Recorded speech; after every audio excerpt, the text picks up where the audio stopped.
You'd never imagine that the thing to finally break a man isn't old age or sickness, but the sound of his own son's voice. I'm not going to support a freeloader in this house. That sentence cut through the middle of the living room like an icy blade. I was sitting in a wooden chair, my right leg still swollen from the doctor's visit that morning. I just wanted to rest for a minute, but instead I was hit with those words. Sarah, my daughter-in-law, stood in the corner of the kitchen. She didn't say anything, but the way she pressed her lips together and gave a tiny shake of her head hurt more than my son's words. And the boy, my grandson Leo, barely 5 years old, was hugging his teddy bear. He stared at the scene with big, round eyes, not understanding why Grandpa was being yelled at. Me, Arthur Morgan, 73 years old, founder of the biggest manufacturing company in the state, Morgan Machinery. My whole life, I'd made my own way with these two hands, owing nothing to anyone, never bowing my head to anybody. And yet today, in my own son's house, I was being called a bum. Useless.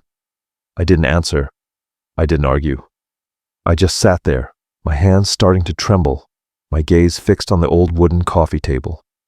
The same table I'd built myself, years ago, back when little James was still running around the workshop, his face smudged with engine grease, but always laughing. I remember his graduation day. I wept with pride. Now that same man was pointing a finger in my face, his voice hoarse with anger. You don't work anymore. You don't contribute anything. You're just a burden here.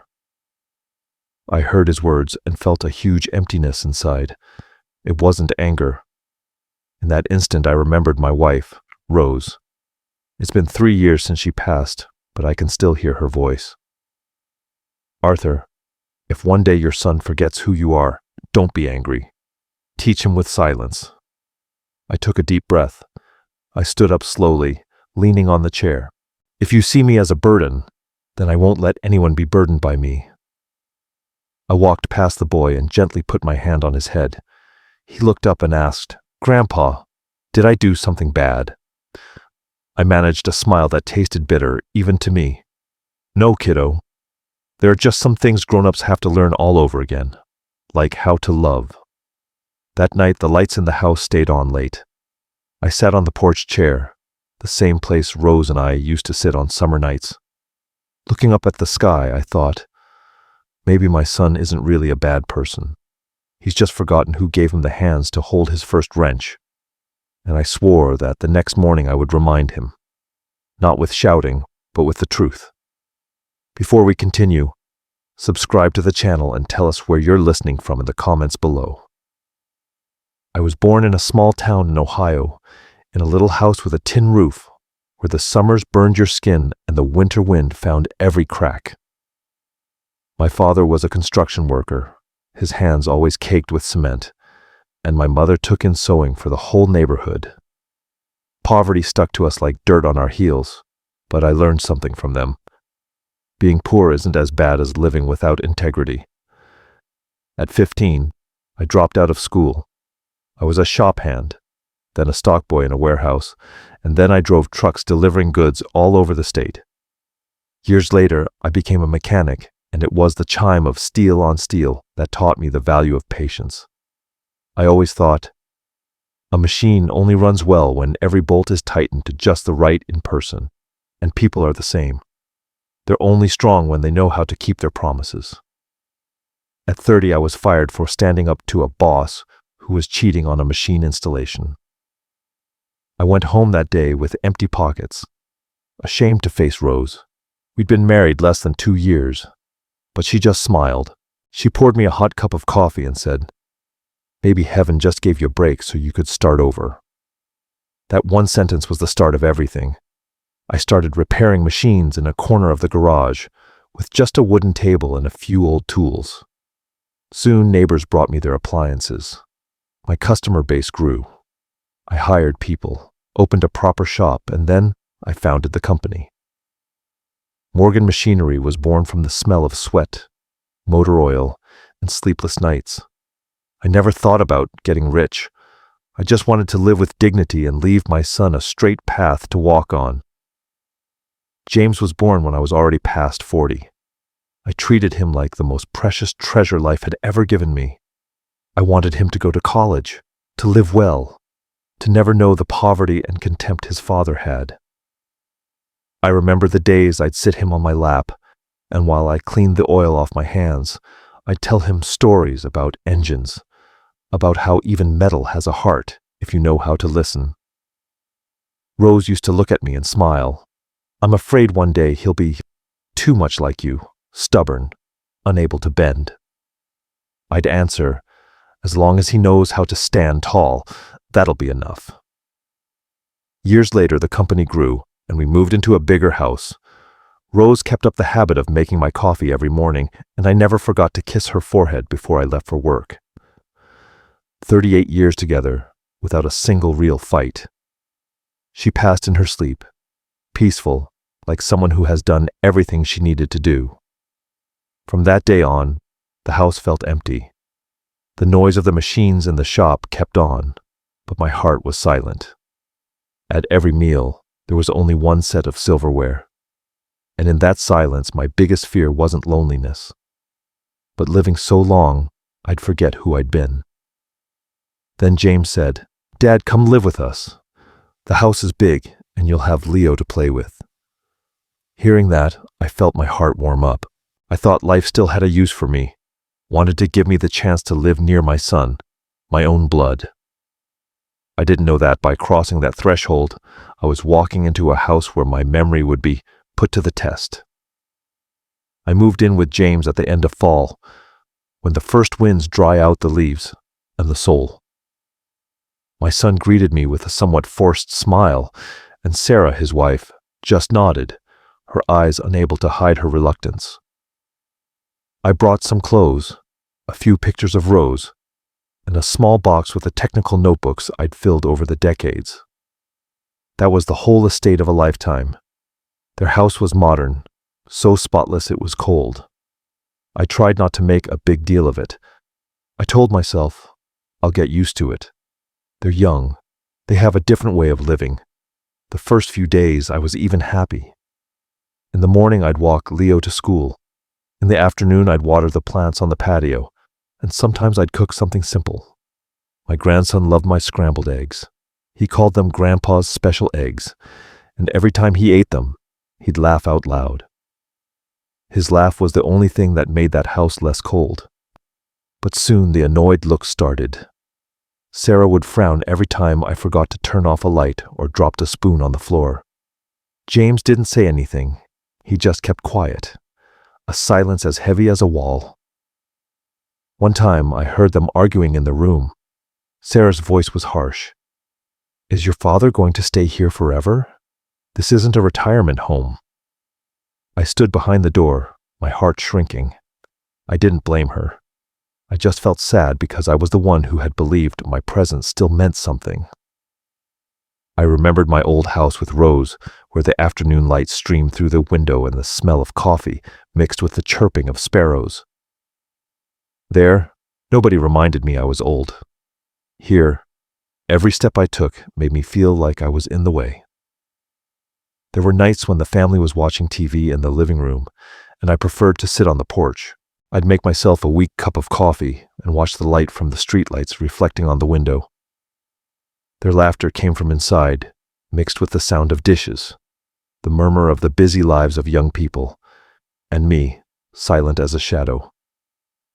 One time the boy asked me, "Grandpa, why don't you watch the movie with Mom and Dad?" I stroked his head and smiled gently.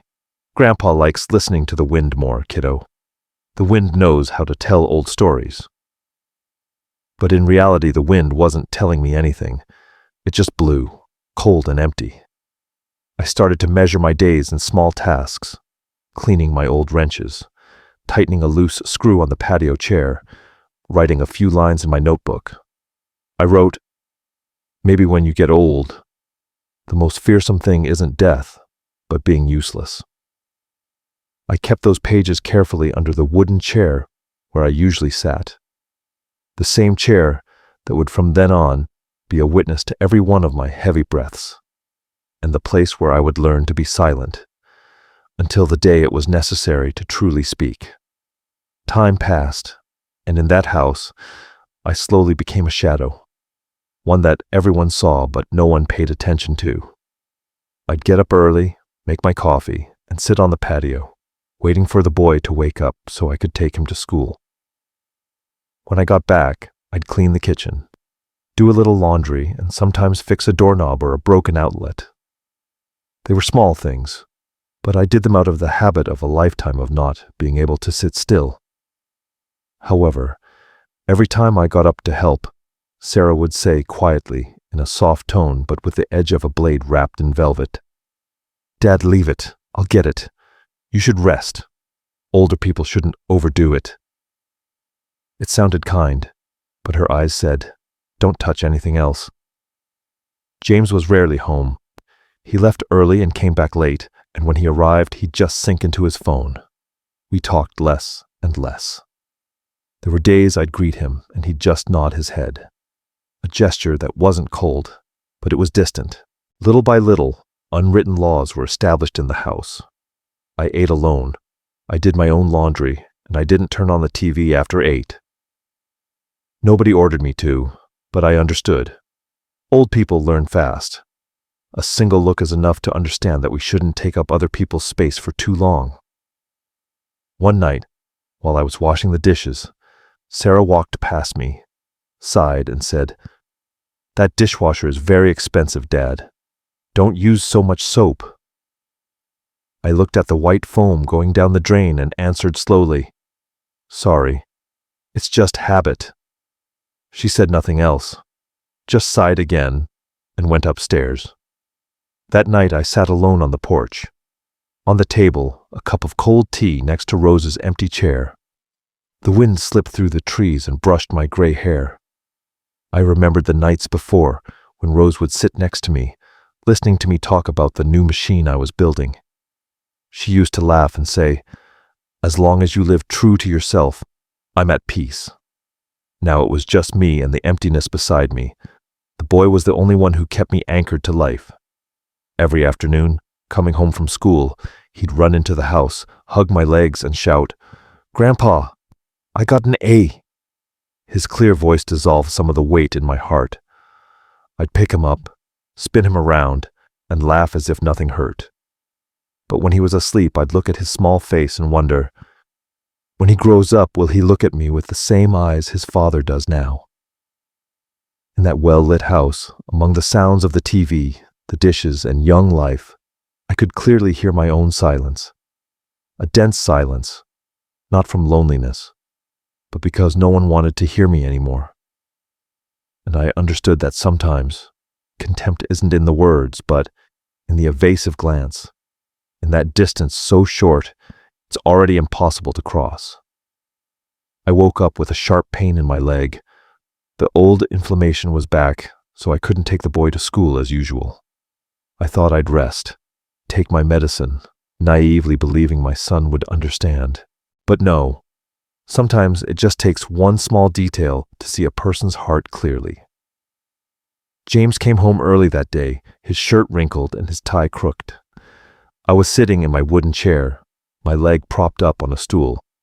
I had just made myself a cup of tea. Sarah opened the door for her husband, her face serious, as if she had something to say. Then I heard an argument in the kitchen, first whispers, then louder, until James came out into the living room, his eyes blazing. "Sarah just told me you haven't done a thing all day but sit there and drink tea. I'm not going to support a freeloader." I lifted my head. Time seemed to stop. For a second, I thought I'd misheard. A freeloader. Those two words hung in the air and landed on the tile floor like stones against my heart. I didn't answer. I just looked at my son, that face that was once my pride, now twisted with anger. The anger of the young, which holds nothing back, which doesn't think about the consequences. Sarah stood behind him, arms crossed, a cold look in her eyes. My grandson, poor creature, was in a corner, clutching his teddy bear, his lips trembling. I tried to keep my voice steady. You see me as a freeloader? You do nothing. I work all day while you sit around, wasting electricity and water. You're not the man you used to be. That last sentence froze my blood. You're not the man you used to be. It was true. I was old, slow. My strength was gone. But I was still me. The man who taught him to tie his shoes, the one who taught him how to sign his first contract. I put down the teacup, stood up and said in a low voice, "Then starting tomorrow, you won't need to support me." He let out a dry, arrogant laugh. "And where are you going to go? You don't have anything left." I looked him straight in the eye, without anger, just a mix of pity and disappointment. It's true I have nothing left to prove, but maybe you've forgotten who built everything you're living on today. No one said anything else. Sarah turned around. James clenched his fists, went up to his room and slammed the door so hard the pictures on the wall rattled. I sat back down in my wooden chair, rubbing my face. In my mind, Rose's voice echoed, "If one day your son forgets who you are, don't answer him with shouts. Let your actions speak for you." Outside it was starting to drizzle. I looked out the window and saw the boy pressing the bear to his chest. I motioned for him to come closer. He approached timidly, his eyes full of tears. I picked him up, dried his cheeks, and whispered, "It's okay, kiddo. Sometimes grown-ups get lost too, but Grandpa will find the way back." I didn't know exactly what I was going to do, but in that very moment, I swore I would not let anyone call me a freeloader again. And I wouldn't do it with anger, but with the truth. I didn't sleep that night. I sat in my chair, a dull ache in my legs, watching the streetlight filter through the fogged-up glass. The house was deathly silent.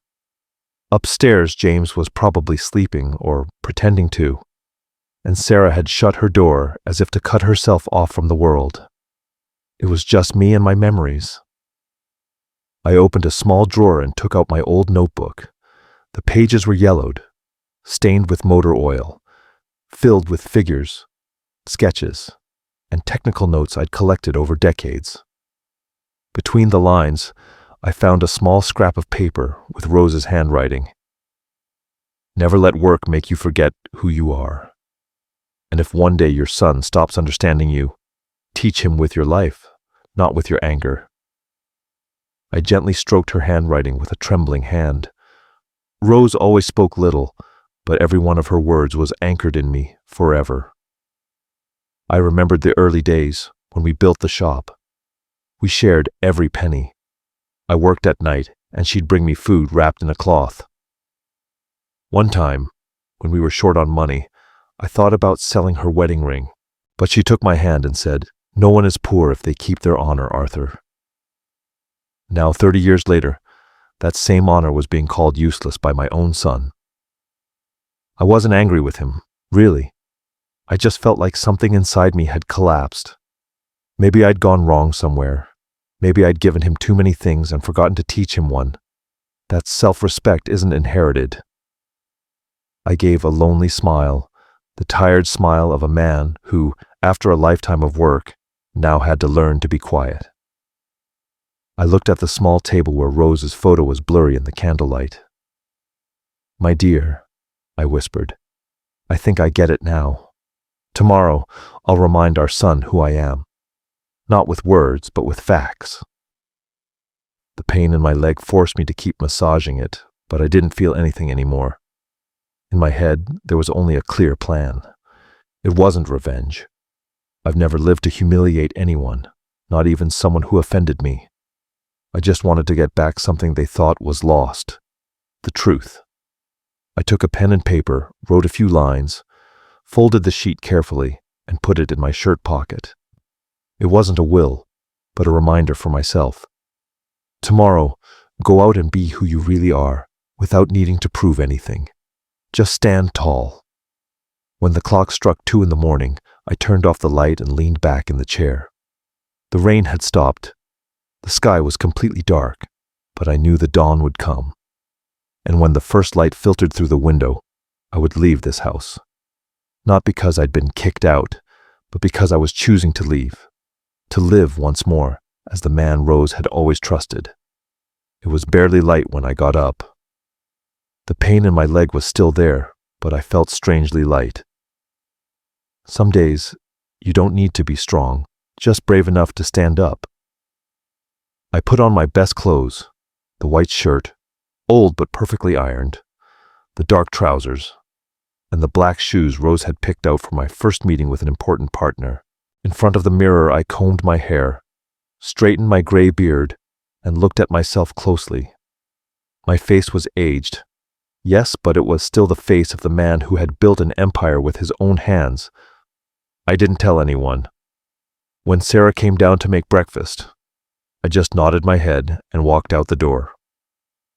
On the street, the morning fog still hung in the air, and the first delivery trucks were starting their routes.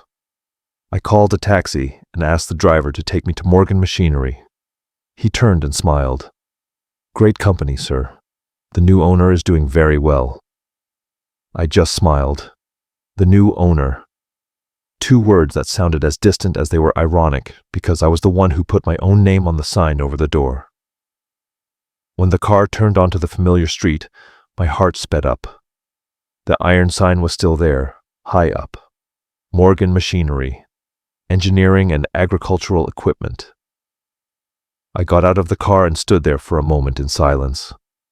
The smell of motor oil, of iron, and the sound of hammers coming from the workshop made me feel like I had come home.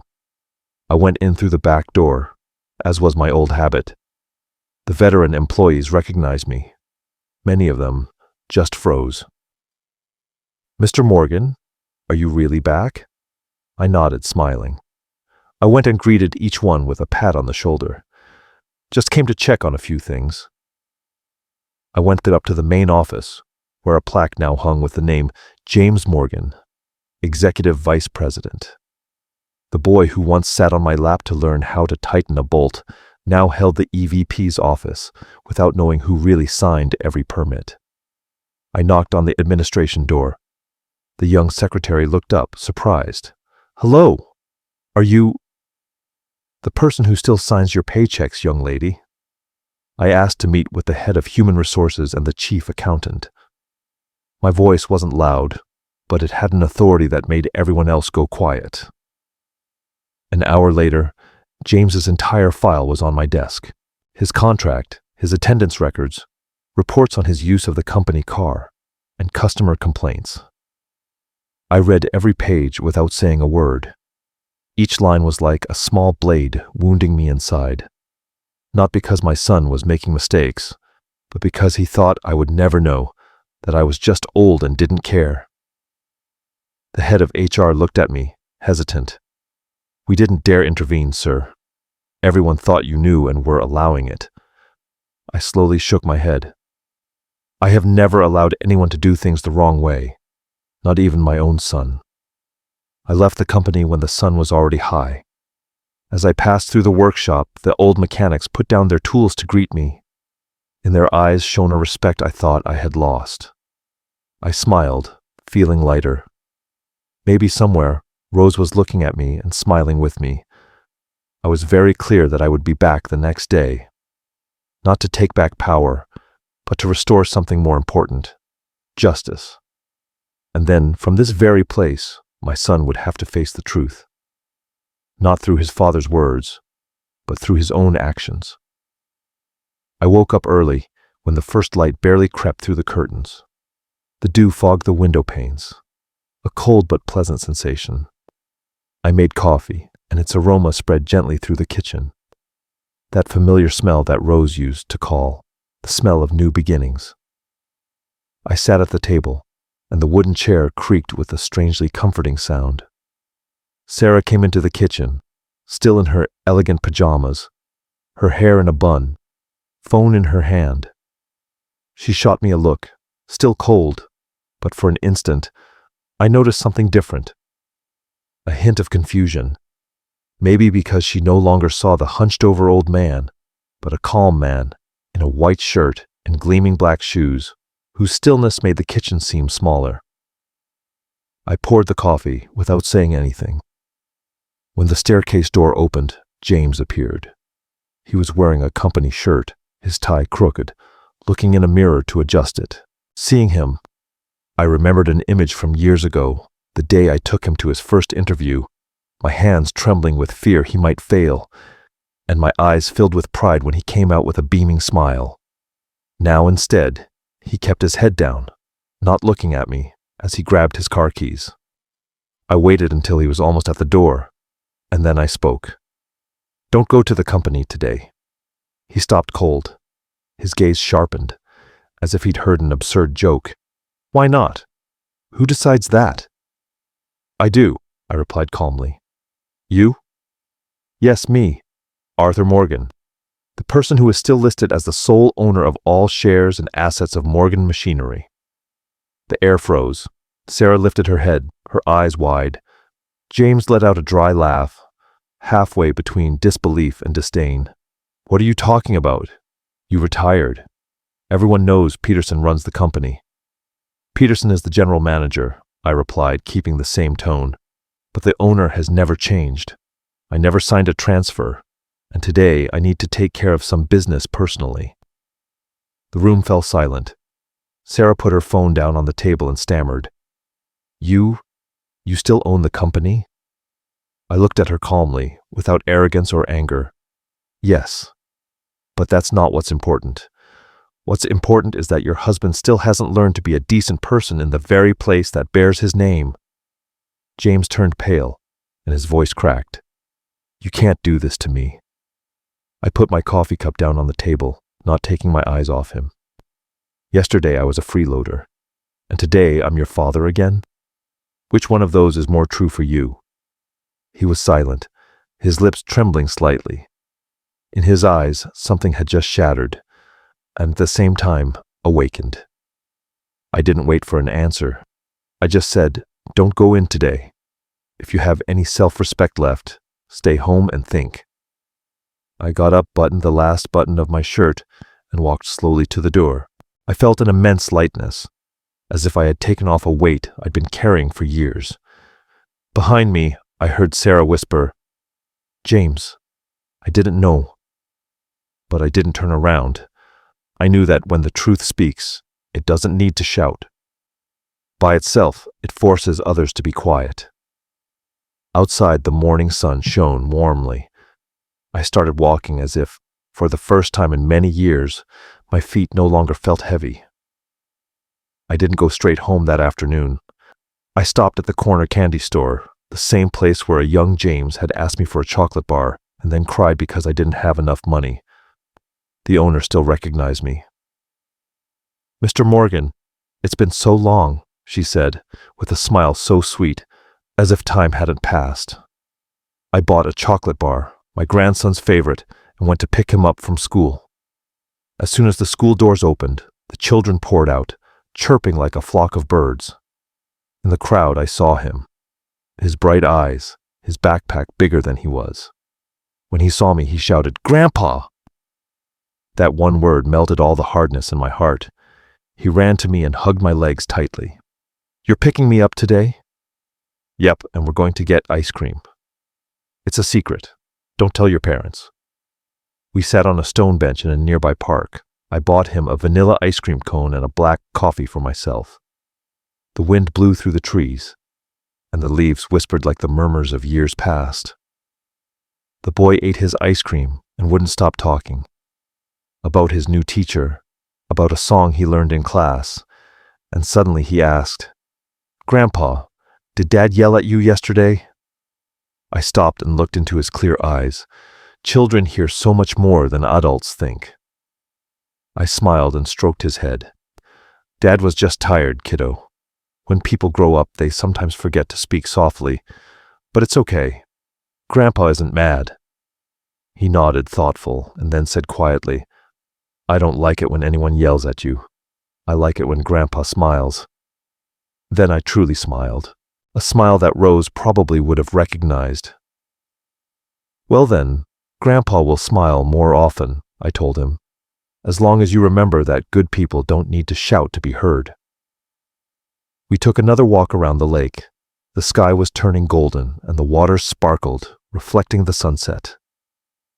I told him stories of when Grandpa fixed an old motorcycle with a bit of wire and a screw, and that in life, sometimes the smallest part is what keeps the whole machine running.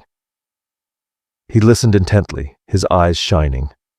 Before we left, I gave him the chocolate bar. This is a secret between us. When you're sad, open it. It's very sweet. He smiled from ear to ear. And when you're sad, Grandpa, then I'll remember your smile. When I dropped him off at the house, I stopped at the door and looked through the window.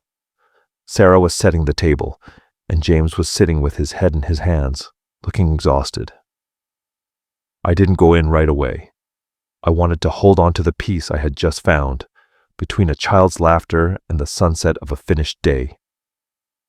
I turned around and sat on the park bench a little longer. Other kids were still playing and laughing. I closed my eyes. I took a deep breath of the grassy-smelling air and heard in my mind, again, that little Grandpa.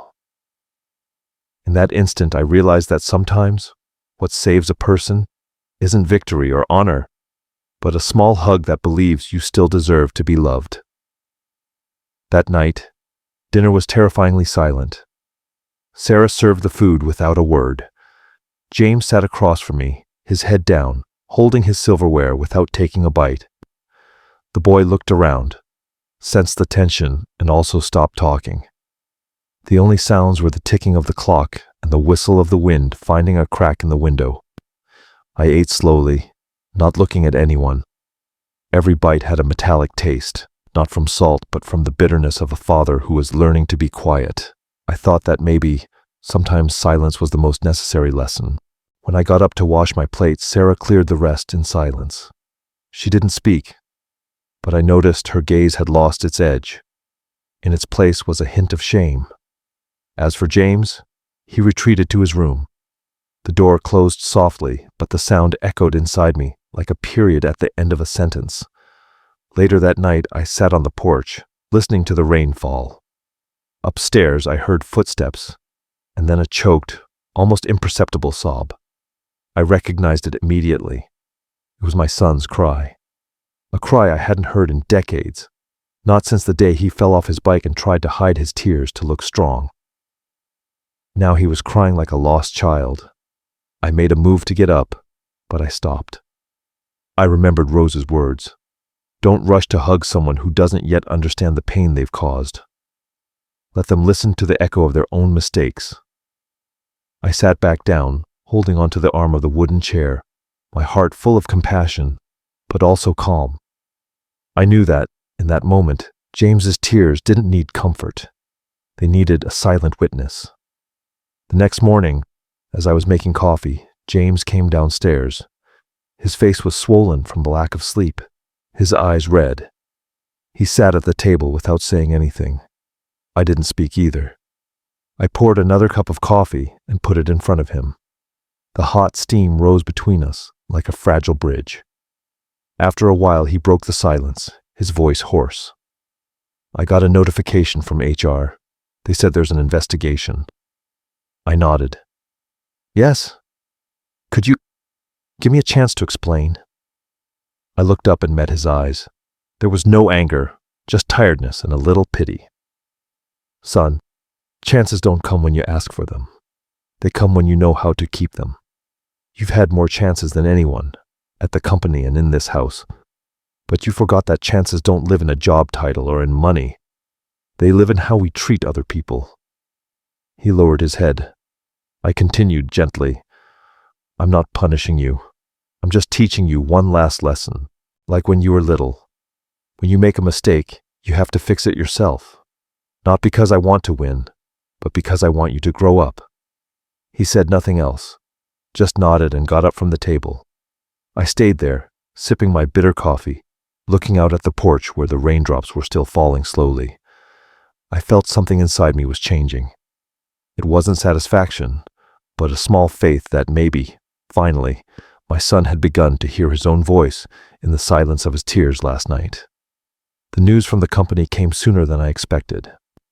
That same afternoon, while I was reading the newspaper on the porch, the phone rang insistently. It was Peterson, the general manager. His voice sounded tense. "Mr. Morgan, your son just arrived. He's making a scene, demanding the internal investigation be cancelled. He's threatening to sue the company, to go to the press." I was silent for a moment. Even I didn't expect James to choose this path, to cling to his pride instead of facing his mistakes. "Let him talk," I answered, my voice calm. "But follow procedure. No one is above the rules, not even someone with the last name Morgan." I hung up and sat up straighter in the chair. On the table, the cup of coffee had gone cold, its dark surface reflecting my face. Old, serious, but not defeated. I thought of Rose. If she were alive, she would surely be sad, but I know she would understand. There are times when loving doesn't mean protecting, but letting the person you love stumble so they can learn to get up on their own. The sky grew dark. When I got home, Sarah opened the door, her face pale. "James isn't back. Did you know? He's furious. I'm afraid something will happen." I put a hand on her shoulder and said quietly, "Don't be afraid. Anger doesn't kill anyone. It just reveals the truest part of a person. Let him face himself." I went to the kitchen and opened the refrigerator. There wasn't much. Some potatoes, a little meat, a half-used jar of sauce. I took it all out and made a simple meal, just as Rose used to do whenever there was trouble at home. My hands trembled slightly, but the knife moved with a slow, steady rhythm. I wanted this house, even if just for one dinner, to get back the smell of a home-cooked meal, that warmth that had been extinguished so long ago. When dinner was ready, I set 3 plates and 3 sets of silverware, and I waited. An hour, then 2. Near midnight, James returned. The door opened and his footsteps sounded heavy. He didn't look at me. He went straight to his room. I didn't call him. I didn't ask him anything. I left his plate on the table, covered carefully. That night I again sat in the wooden chair on the porch. The wind blew through my gray hair, bringing the smell of rain. I thought about the times I myself had made mistakes, the times my youth made me say foolish things to my parents. I remembered my father's disappointed look. No anger, no reproaches, just a silence like the one I was keeping now. Maybe I was paying a debt to time, a debt every father must settle so his son can learn to be a person. Inside the house, the door to James's room opened quietly. I heard his steps in the kitchen, the faint sound of a pot lid being lifted, and then silence. Maybe he was eating the dinner I'd left him, or maybe he was just looking at it, unable to swallow. I didn't know. I sat still, my eyes closed. Rose used to say, "Sometimes, Arthur, loving a son means letting him taste bitterness." That night I understood the full meaning of that sentence, because I too was tasting that same flavor, bitter but necessary, like medicine. And I trusted that in the morning, when my son's anger faded, only one thing would be left in his heart: shame. And shame, if you know how to use it, is the beginning of change. The next morning, the house was as quiet as a church after a service. You couldn't hear Sarah's heels or the boys' laughter. I got up early, made coffee, and opened the window to let the wind in. The sunlight filtered through the blinds, pale, warm, and sad. On the dining room table, the plate from last night was half empty. A small sign, but enough to know he had eaten, which meant he still wanted to understand. Around 10, James came downstairs. His eyes were sunken, his face exhausted, and he had an envelope in his hand. He put it on the table, without looking at me. "My letter of resignation. I've already signed it." I looked at the paper and saw his familiar, shaky signature at the bottom. I said nothing. I don't want people to think you're playing favorites, and I don't want to hear any more rumors. I'll leave the company. I'll find a job somewhere else. His voice didn't sound arrogant as usual, but low, hoarse, and as tired as someone who has just come through a great storm. I just nodded and said slowly, "Good.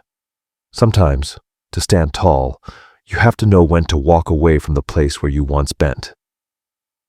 He bit his lip as if he wanted to say something else, but he held back.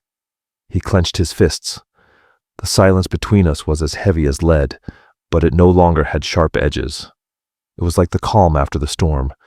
The air was still damp, but cleaner. Sarah appeared in the doorway, her expression unreadable. Maybe she already knew. She tried to say something, but I raised a hand to stop her. No, we all have to leave at some point, and the way we leave also says who we are. I didn't stop him, nor did I say goodbye. I just watched him walk out the door, his shoulders slightly hunched, walking in silence like a lost child trying to find the way back. The door closed, leaving a vacuum so large it seemed to swallow the whole house. I sat in the wooden chair on the porch, running my hand over the table where the smell of old coffee still lingered. My grandson ran out and hugged my legs. In a tiny voice, he asked, "Where is Dad going, Grandpa?" I stroked his head. "Dad is going to work somewhere else. We all have to find our own path, kiddo." "But will he come back?" That innocent question put a knot in my throat. I didn't answer right away. I just said, "When someone remembers the way home, they always find it." The boy nodded and took me to the garden to show me a small daisy that had just bloomed. "Look, Grandpa, yesterday it was closed, and today it opened." I looked at the flower and suddenly understood that life was like that. Some wounds just need sunlight. In the afternoon, I took the chair out to the porch and watched the old street. A group of kids was playing catch, their laughter echoing in the golden sun. It sounded like the voice of my own youth. I felt something inside me break and dissolve, leaving me with a feeling of lightness. Nobody wins in a war between a father and a son. There are only those who learn the lesson, and those who are still learning it. And I, in silence, hoped that when James looked back, he wouldn't see a victorious father, but someone who had stayed still, holding on to one single thing: dignity. A week after James submitted his resignation, my phone rang. It was Peterson. His voice sounded excited. "Mr. Morgan, the board of directors wants to ask you to come back. Not to run things, but as a consultant. We need the hands and the vision of the man who built this place." I was quiet for a long time, watching out the window as the sun scattered golden drops of light on the tile floor. I thought of Rose, of the phrase she used to say, "When a person does the right thing, heaven gives them another chance to do something even better." Finally, I answered, "I'll come," but not to give orders, to listen. The next morning, I put on the old suit I used to wear for important meetings, combed my hair, and shined the shoes that many had told me to throw away. When I looked in the mirror, I saw something different in my eyes. It wasn't pride, but the serenity of someone who understood the true value of justice. The company received me like a father returning home after a long time. Familiar faces greeted me with a nod, and some of the older ones shook my hand firmly, their eyes watery. I walked down the hallway where the old photos hung. There was one of me, Rose, and a 10-year-old James, standing next to the first machine from Morgan Machinery. I stopped for a few seconds. That boy had been my pride, my hope, the reason I worked to exhaustion. And although today everything was different, I still believed that somewhere inside him, that seed had not died. The large boardroom was lit up. I entered, and the members of the board stood up. For a few seconds, no one said anything, until Peterson broke the silence. "We want to hear from you, Mr. Morgan, not about the mistakes, but about the future of the company." I looked around and spoke in a calm but firm voice. "I only have one thing to say. Morgan Machinery wasn't built just with machines or contracts, but with the honor of the people who work here. If we forget that, everything else is just cold iron." The room fell silent. A young man nodded, his eyes bright. I continued. I'm not here to go back to the past, but to ensure that the new generation understands that this company doesn't exist for profits, but for trust. After the meeting, I went down to the workshop. The noise of the machines, the smell of oil, and the familiar smoke embraced me like an old greeting. I shook the hand of every mechanic, asking about their work, about their families. An old operator told me with a trembling voice, "Mr. Morgan, you still remember all our names." I smiled. Of course. A machine only works if all its gears are connected. If one is missing, the whole system stops. In the afternoon, as I was getting ready to leave, Peterson walked me to the door. He said quietly, "After what happened, maybe James needs time, but thanks to you, this company still has its soul." I nodded, my gaze lost in the distance. I just hope he learns that too, because sometimes, to keep your soul, you have to lose a part of your pride. When I reached the entrance, I stopped and turned to look at the iron sign hanging high above. The afternoon wind was blowing, making the letters of Morgan Machinery vibrate slightly, like the beating of an old but still living heart. I smiled and said to myself, "Rose, I'm home." The days after my return to the company passed more slowly, but with more fullness. I didn't work as much as before, just went in a couple of times a week, and I sat in the small office on the second floor, the same one I had once designated for apprentices. On the desk were still the miniature hammer and the old clock Rose gave me on the company's 10th anniversary. Every time I heard its slow tick-tock, I remembered her, how she used to say, "Time doesn't steal your youth, Arthur. It just teaches you to value what you have left." One afternoon, while sorting some documents, I happened to open an old drawer where I kept a photo of James at 8 years old. He was sitting on my knee, his hands covered in engine grease, smiling and showing a couple of missing baby teeth. I remembered that day. He had just helped me change an oil filter and was so proud he told his mother, "I know how to do things like Dad now." I stared at the photo for a long time, feeling a pang in my chest. I wondered at what point that boy had disappeared to make way for the disoriented man I saw today. I left the company later than usual that afternoon. When I got home, Sarah was in the kitchen, chopping vegetables. Her gaze wasn't as cold as before. She greeted me quietly and went on with her work. It wasn't kindness, but there wasn't distance either. Maybe when you witness another person's serenity, you are forced to learn to respect them. In the living room, the boy was sitting on the floor, drawing. When he saw me, he shouted, "Grandpa, look, I finished my drawing." I leaned over and saw that on the paper were two figures, one with white hair and one smiling, both sitting next to a big gray machine. Underneath, he had written in clumsy letters, "Grandpa is the one who fixes everything." I froze. It was a child's drawing, but his words were deeper than any speech I had ever heard. I smiled and stroked his head. "You're wrong, kiddo. Grandpa can't fix everything. There are things, like people's hearts, that only they can repair." That night during dinner, no one spoke much. There was only the sound of silverware against plates and the soft yellow light of the lamp. James hadn't returned.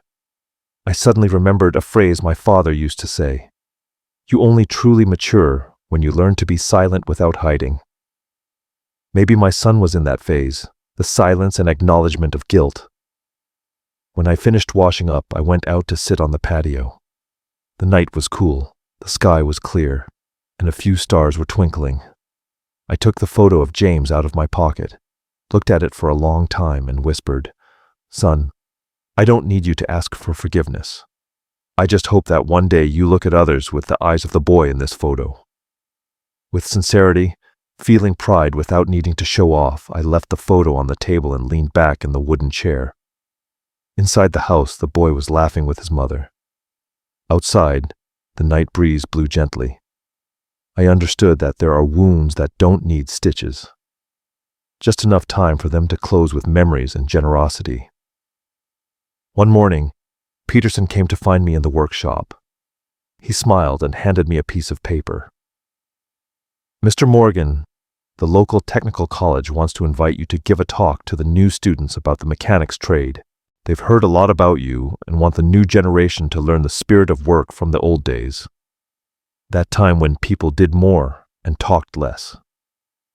I looked at the paper and felt a warmth in my heart. Rose used to say, "If one day you can no longer fix machines, fix people with your story." Maybe the time was right. The first class took place in a small classroom on the outskirts of town.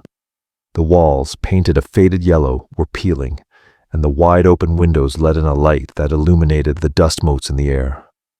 About 30 young faces, their hair still damp with sweat, looked at me with curiosity.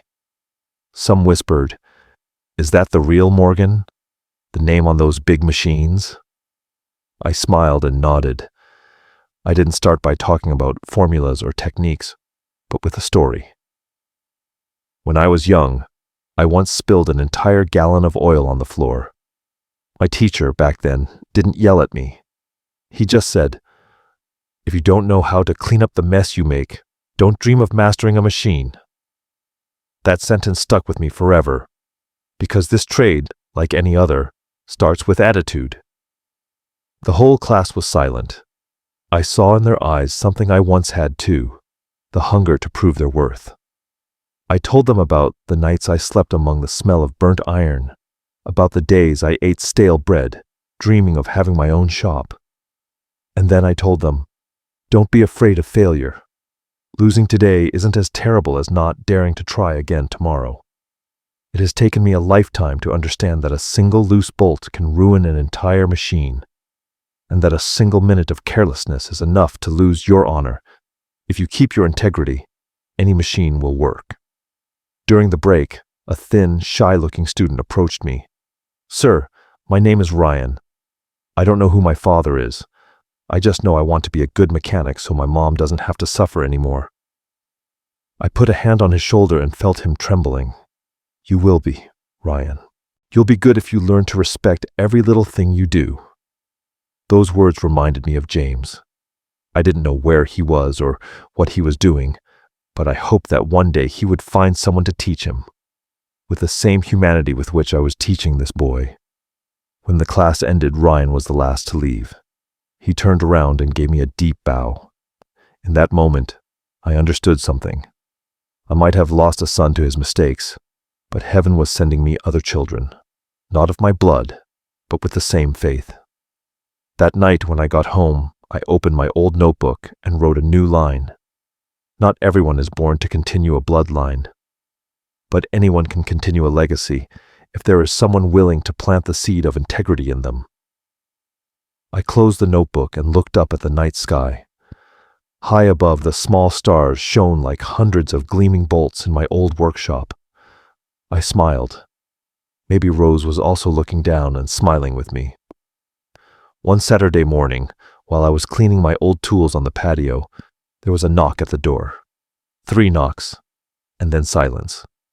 I walked slowly, opened it, and there was James, his shirt wrinkled, dark circles under his eyes, and a cardboard box in his hands. The rain from the night before still dampened his hair. "Can I come in?" His voice was hoarse but calm. I nodded, without questions, without reproaches. We entered the house, in silence, like two strangers meeting again, in a place that was once familiar. He put the box on the table and opened it. Inside were my old notebooks, the technical notes, the sketches, even some papers I thought I'd lost since the move. I found them in storage. I couldn't bring myself to throw them away. I just hid them so I wouldn't have to remember the past. I touched the cover of one of the notebooks, and a faint smell of motor oil reached me. The letters were faded, but the memories were sharp. Every page was a part of my life, a part of the man my son once admired. I said quietly, "You did well, not for saving them, but for having the courage to return them." James lowered his head, lacing his hands together. I didn't come to ask for forgiveness. I know there are things that "I'm sorry" isn't enough for. But I want you to know, I get it now. I looked up and met his gaze. I no longer saw the arrogant man, but a young man who was relearning how to stand on his own feet. Understand what, son? That honor isn't in the position you hold. It's in how you treat other people. I thought power was making people fear you, but it turns out, real power is having them trust you. Those words made my heart shudder. I didn't respond. I just got up and went out to the patio. A gentle breeze was blowing and dry leaves flew around us. I looked at the hinge on the door that was still squeaking, and I turned back to him. Grab that screwdriver and help me fix this door. It's still making the same noise. Must have been broken for a long time. He came over, took the tool, and we leaned in together. We didn't talk much. Just the sound of metal on metal, the turn of the screws. When the door closed smoothly, I tested it and looked at him. Good. Good as new. He understood and smiled weakly. I think I'm doing the same. With me. We stood on the porch for a long time as it started to drizzle. James looked out at the yard and said quietly, "Thank you for not hating me." "A father doesn't need to hate to teach his son," I replied. "He just needs to stand still to show him he's going in the wrong direction." He nodded and then he hugged me. It wasn't a strong or dramatic hug, just a sincere one, heavy with the weight of years of silence. When he let go, I told him, "You don't need to say anything else. Just live differently. That will be enough." James stayed for dinner. We cooked together, remembering old stories while we prepared the food. It had been a long time since I'd heard his laugh. It was like hearing a familiar melody that had been forgotten. In the evening, he got ready to leave. Before he walked out the door, I put a hand on his shoulder. "Son, some doors aren't made to be closed. They're made for knowing when to open them. You just opened one. Don't let it start squeaking again." He nodded, and in his eyes, something like peace flickered. As he walked away, the rain was still falling gently. I watched him go, thinking to myself, there are things that don't need to be forgiven, just understood, and that is enough to start over. In the following days, the house began to change. There were no more violent clashes between words and silence, but a warm, gentle calm, the calm of people who were relearning how to live together. James started coming by more often. Sometimes he'd bring some meat for me to make the stew he liked so much. Other times, he'd just sit on the porch in silence, watching the sky. I didn't ask. A wise father doesn't dig into mistakes. He just listens for the signs of change in his son.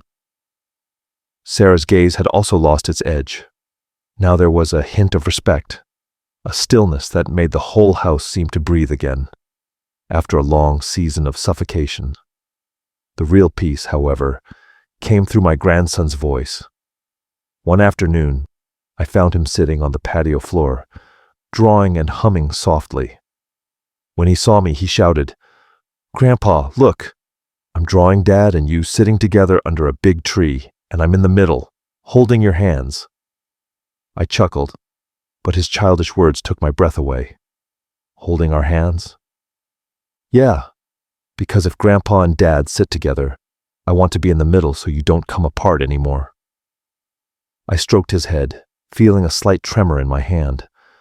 Sometimes, innocence touches the deepest strings of an adult's heart.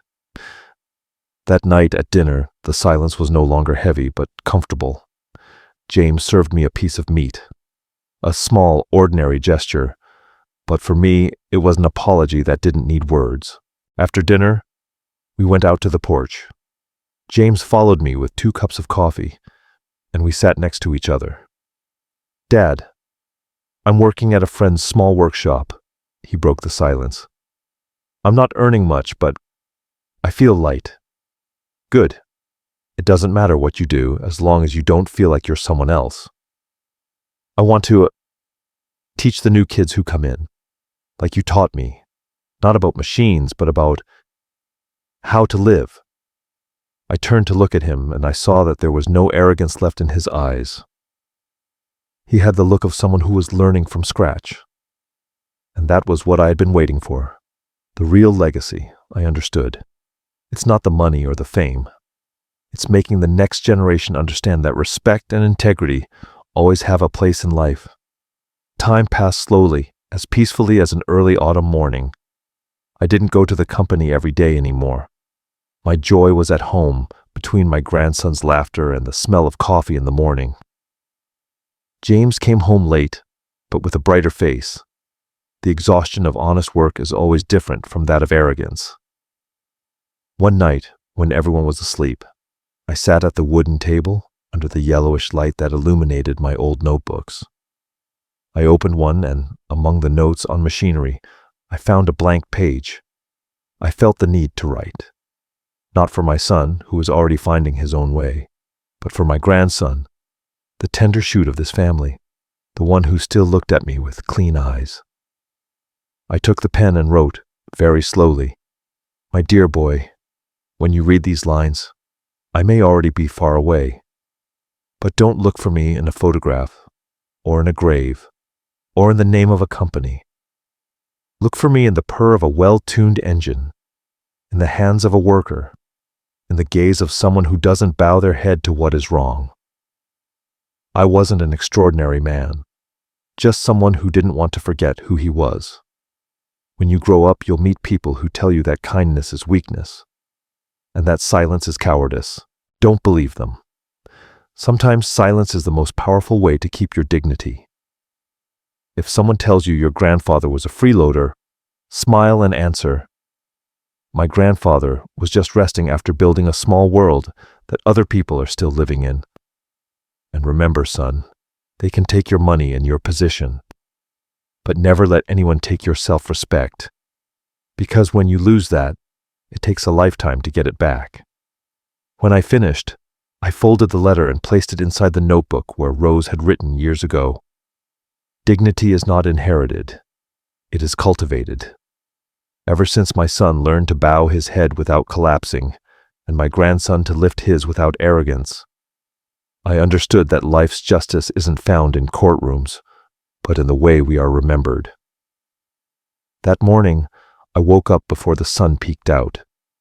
I could hear my own heartbeat, slow, rhythmic, and serene.